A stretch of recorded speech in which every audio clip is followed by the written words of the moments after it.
Good evening.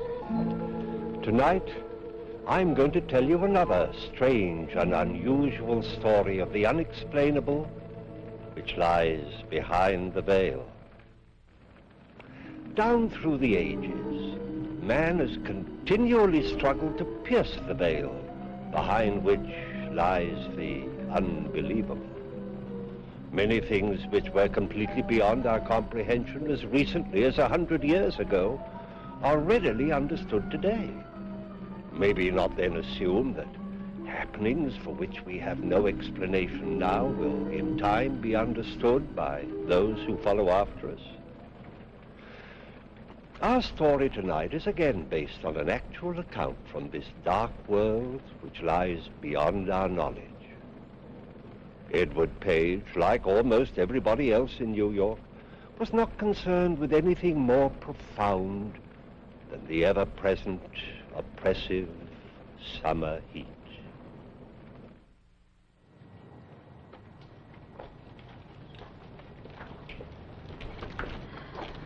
Good evening, Mrs. Foley. Good evening. Good evening, Mr. Page.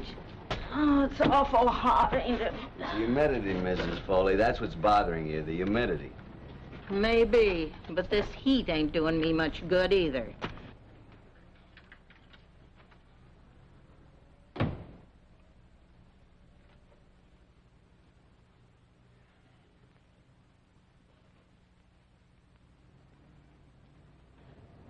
Probably gone to put on soup for his supper again. Always hot soup. Oh, in weather like this, too.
Don't do that!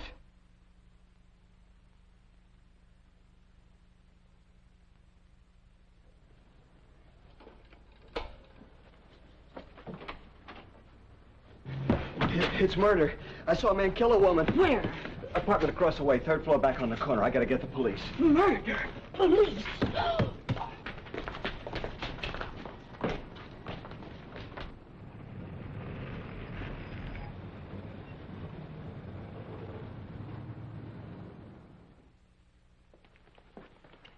Sure that's the right apartment?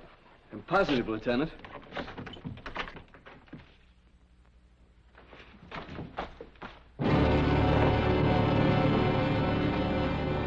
It's empty. The woman, she isn't here. Maybe it's the wrong apartment, huh? No, it's the right one. There's my room right opposite this window. Look around you, Page. There's no body, no sign of a crime. I don't care. It happened. I know I saw it, but I don't know what happened to the furniture. Please, Sergeant, I know I saw it. The woman was blonde. She was brushing her hair. It was very pretty. She fell right over there. The killer was hiding right there. He wore shiny black leather gloves, and he had this flashlight, and he came up behind her, and... I know what you're thinking. You don't want to believe me, but I'm not lying. I know I saw it. Sure, you saw it. But now we gotta figure out what happened. Let's go over to your room. There must be some mistake. There's no mistake. While you're doing all this, the killer's getting away. I can describe him for you exactly. With a description, you could catch him. You charge him with what? Murder and robbery. He robbed a purse and he took the jewelry out of the box. It was right there. Her purse was on the couch. Let's go back to your place, huh? We'll leave the lights on here so we're sure we get the right apartment.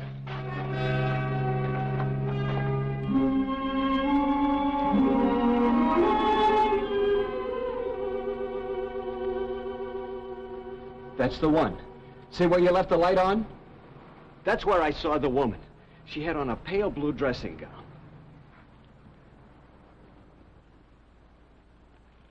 Please, Lieutenant Davis, say you believe me. Say that I really saw what I saw. Mr. Page, it's been a hot day. Now, you were tired, what, with just coming home from work and all? You heard what the janitor at the apartment house said? No blonde. And nobody in that apartment for the past month. It's for rent. I saw it. You didn't eat your dinner. Lots of times I get lightheaded when I'm real hungry. Now, why don't you be a good fellow and sit down and finish your dinner and you'll forget all about it. You'll feel better. We better get back. What about a report? Do we make one up? Yeah, I suppose we'll have to.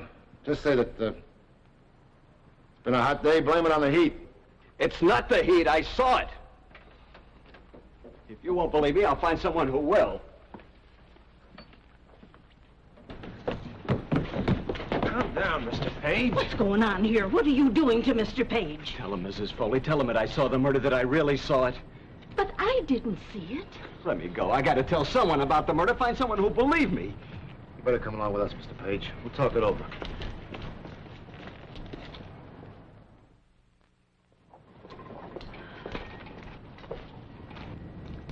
I beg your pardon. I'm trying to find the apartment that's for rent. 345 48th Street. Oh, it's in the next block, honey. Right back of this building. Thanks so much. In the next block, she wants an apartment.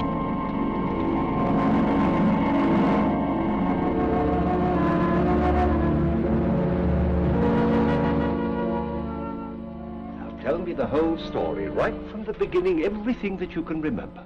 I'll record it. All right, sir. I came... Not so close to the microphone, just as though you were talking to me. Yes, sir. Well, I came home with my groceries. Soup. I always have soup. I like soup. And Mrs. Foley that's my landlady. She was sitting on the front steps. She looked awful. She always does. Well, she complained of the heat. And then I ran out of the room to get the police. That's all? Yes, sir. Thank you. Mr. Page, you have an amazing eye for detail and the most retentive memory. Doctor, when it's murder, you see, you remember. You keep on using the word murder. Now, how do you know the woman was dead? She was hit on the head, that's true, but she might only have been unconscious. She must have been dead. He hit her hard. It was a flashlight. Doctor, when can I get out of here? I'll send you home as soon as possible. What sort of work do you do? Well, I'm just a shipping clerk. But they count on me. I keep track of things. Mr. Wonder, he's my boss, says I have a fine memory, like you said. You can go back to your room now, Mr. Page.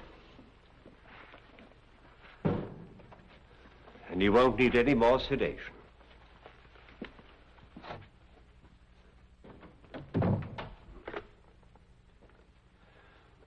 Send Lieutenant Davis and Sergeant Fenton in.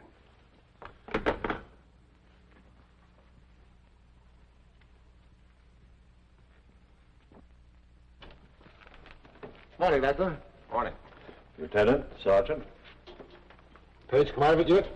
I'm afraid Page isn't going to come out of it, as you call it. Well, that's too bad. He's a nice little guy. Nothing for him to come out of. He's as sane as you and I. Wait a minute, Doc. Suppose you speak for yourself. There's no form of dementia that I've ever seen or studied. I'm convinced that Page saw something real. I've been around a long time, Doc. Some guys sit around looking in other people's windows. Well, they see quite a bit. But most of it isn't murder. Page didn't seem like that kind of man. He was worried and scared by what he saw. I don't think he's that kind of man either. Page is an oddball. He doesn't add up. Everything says he's honest. But he tells us a story we can't believe.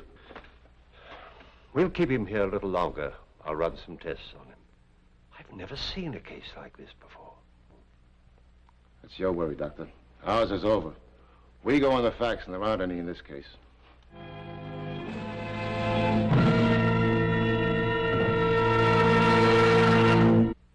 Doctor, what am I going to do? Try to forget it. Go home. Go back to your job. I guess that's the only thing to do. If you can't tell me what I saw, how can I figure it out?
Davis, homicide. All right. Now, what's the address? Would you mind repeating that address, please? What's the apartment number? Hey, we're on our way. What's the matter, Lieutenant? That murder Page told us about just happened. Dr. Mason, please. Blue dressing gown. She was brushing her hair. It's real pretty, too. Fell right there. Oh, Dr. Mason, this is Sergeant Fenton. Lieutenant Davis would like to know when Page was released. Oh, I see. He was released over 3 hours ago. I want him picked up fast. 2 African masks over the fireplace.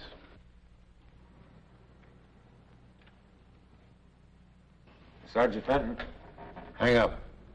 I'll call you right back.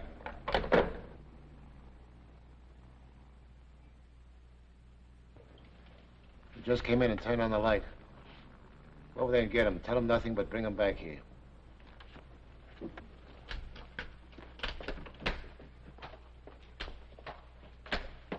Lieutenant?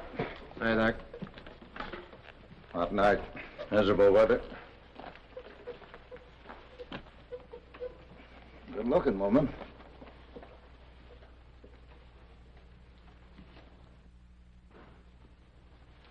Usual blunt instrument.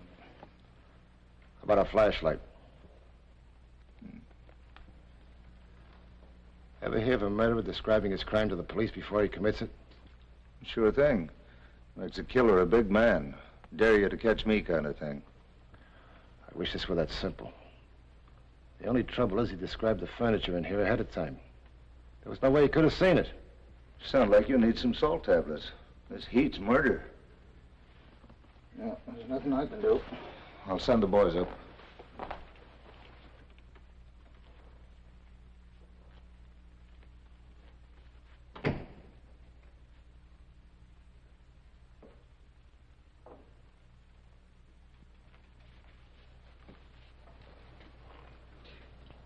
It happened. Just like I told you. That's right, Page. Just like you told us. Everything's the way I saw it. You left the hospital 3 hours ago. Did you come right straight here? I walked for quite a while. I just got home. I don't mean that. I meant here, this apartment. Why would I come here? Nobody believed you when you told us the story about the murder. It's upset you, made you mad. You decided you're going to show us. You came home, you saw the apartment was rented, so you came over here and you killed her. No, I didn't come over here. Page, why don't you make things easy for everybody?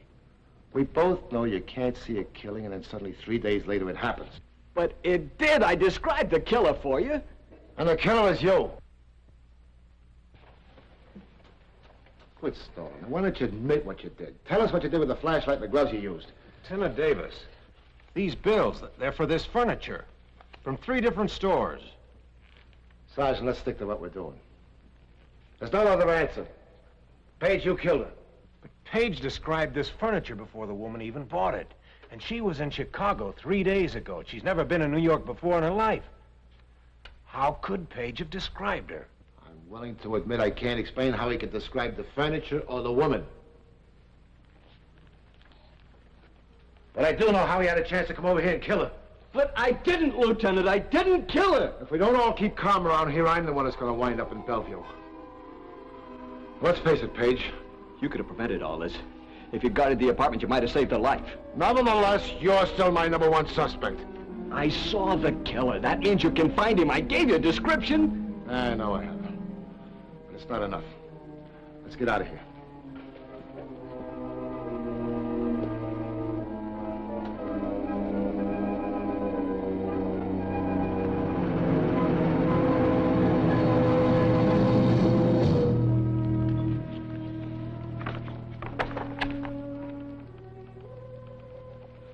Nothing, Sergeant. Nothing so far.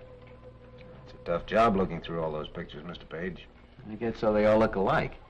Stay with it. It's a pretty good description you got out of him, Doc. Better than I could do. Very few witnesses have the power of observation that Mr. Page has.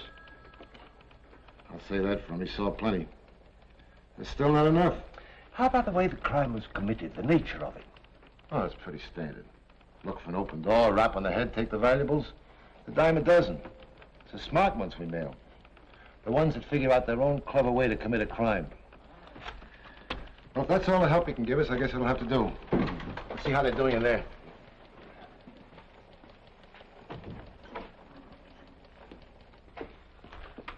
That might be. The face might be the same. I don't know. The nose isn't the same. Up there at the bridge, the killer's nose was flatter. That's Ben Burton. He's out of circulation. He's got 5 years to serve before parole. I don't think it's any use. Of course it's some use.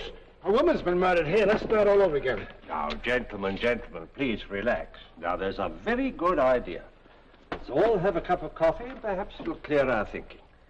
Now, Mr. Page, you've been most cooperative, but if we could help you to remember just one more thing. All right, Doctor. When you saw him hit her, what did you do? I hollered. No, don't do that. Did he hear you? Well, no, he couldn't hear me because the window was closed and his ear... Wait a minute. His ear, his left ear, it was, what do you call it? Prize fighters have them. Cauliflower ear? That's it, his left ear, he had one. That does it. That's what I need. Something to work on. Come on, Fenton. We'll get out the new description on it. This time we'll add a cauliflower left ear. Well, Mr. Page, I think you can go home now. I'd rather not. I couldn't sleep now. Not until the job's finished. I need to talk to that man. It may be some time before the police can find him. I'll wait a while. It'll be easier. You see, Dr. Mason, you want to know what this is about because you're a psychiatrist. But I have to know just to be able to live with myself.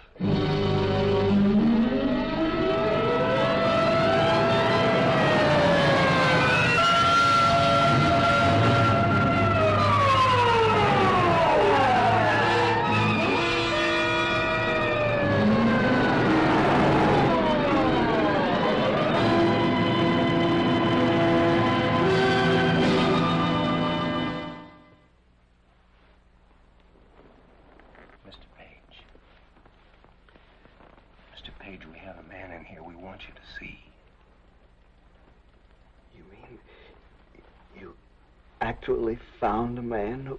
He matches your description exactly. Everything is the same. Can we see him? As soon as Lieutenant Davis sends for us, he wants to question him first. We're holding you as a surprise to force him into confessing. You see, actually, we have nothing on him except your testimony. We have to prove that he killed that woman.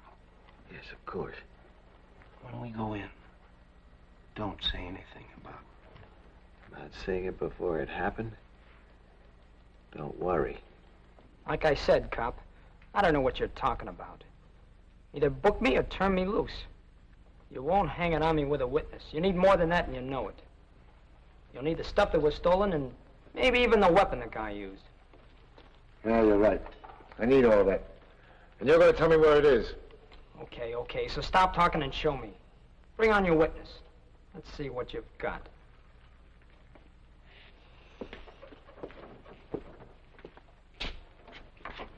Don't go away. Don't worry. I can't wait to see how this turns out.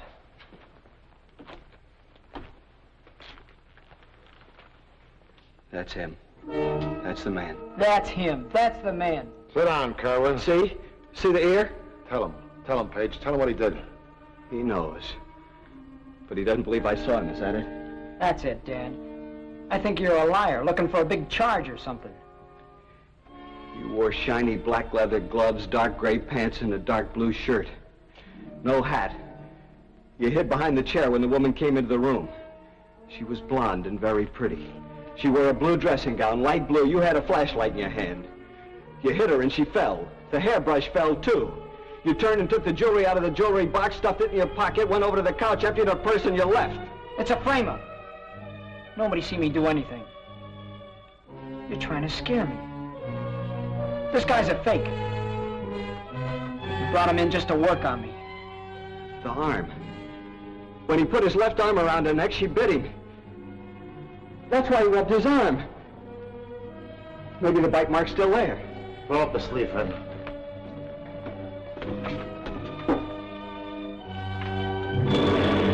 It's there. I know. You didn't mean to kill her. Well, she caught me in the room.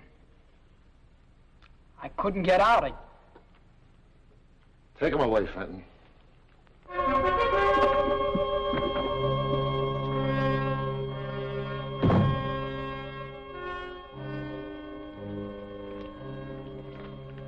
Try to forget it, huh, Page?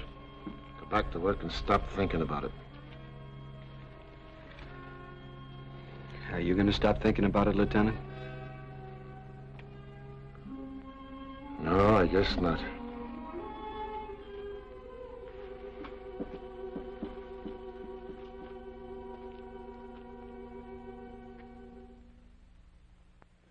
Edward Page returned to work 2 days later, but he was not, nor would he ever be, the same man who left work such a short time before. Page's experience was an example of what is defined as precognition, the ability to foresee the future. Throughout history, there have been many such instances, reported and documented. How does it happen? Why? I'm afraid the explanation is still beyond our understanding, at least for the moment. Please join me again for another journey into that real but unexplainable world which lies behind the veil. Good night.